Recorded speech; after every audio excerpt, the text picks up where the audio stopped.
amazed by the ingenuity and brilliance of the Chinese in their, all the sort of fantastic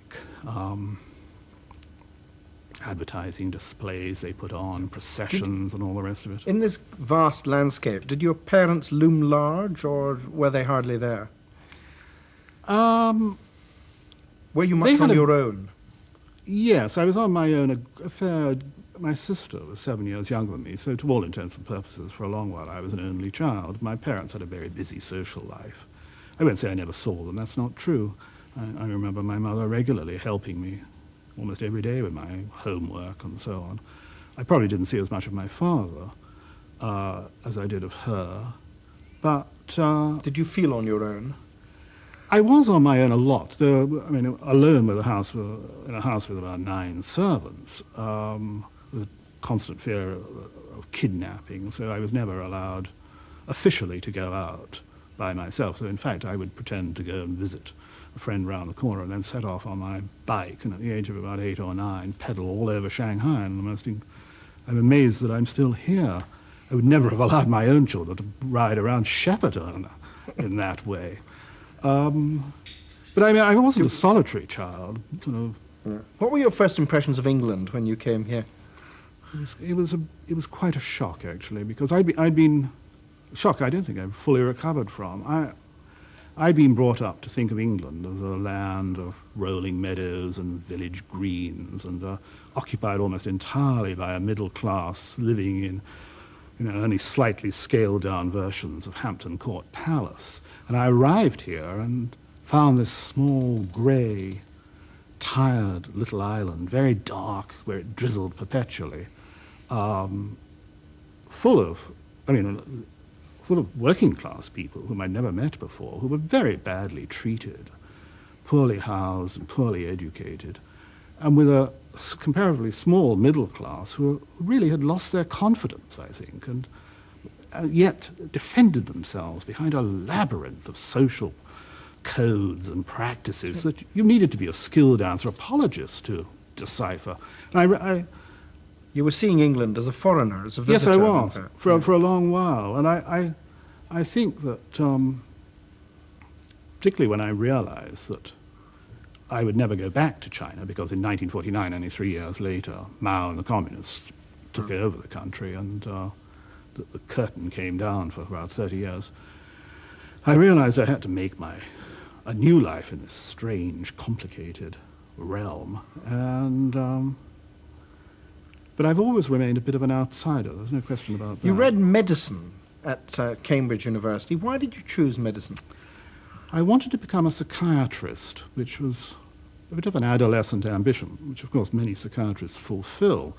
I think it was a case of sort of physician cure thyself. But also, I think, when I was at school, I was at school here for a couple of years, and I discovered Freud and began to read psychoanalysis every hour of the day and night. And I think I saw England as really a subject for psychoanalysis, that this was a sort of, this country needed to be, it really needed to be laid out on the couch and examined closely. Obviously deep traumas lay in its past, which had to be summoned to the surface in some sort of way. Why did you stop medicine? I think the pressure to become a writer was just too great. Also, I'd completed the preclinical phase, and I knew then that I would be walking the wards as a trainee houseman, and that I would have no time to write probably for years. Did you get anything from the study of medicine? Yes, I did. Yes, it's supplied me with a anatomy, huge... dissection? Anatomy in particular. There was something about the dissection of the human cadaver, bearing in mind in particular that most of the cadavers in the dissecting room then, and probably still now, were donated by doctors before their deaths. And there was something rather moving about the dedication of these men who are about to die, or looking ahead to their own deaths and deciding to bestow their bodies on the next generation of doctors. I found that very... a great testimony to the spirit of these dead men. And then as one dissected them, one embarked on a strange sort of voyage into the interior, and obviously in a literal way, but also into a rich sort of undergrowth of metaphors and images and possibilities that the human body represents. Which you've used. I've used in not only anatomy, of course, but also physiology, which is, again, rich in imagery that sort of reveals the secret formulas of what make up a human being. How did you decide that you could be a full-time writer? How did you come to that? That happened later on. It wasn't until I was about 30, and I'd been writing short stories for 4 or 5 years, which I fortunately was able to do as a science fiction writer, because there was a limitless demand by the magazines. And I published my first novel, The Drowned World, which had a small success, and I knew this was the time to make the break. You better go back a bit before that and tell me why you decided to write science fiction.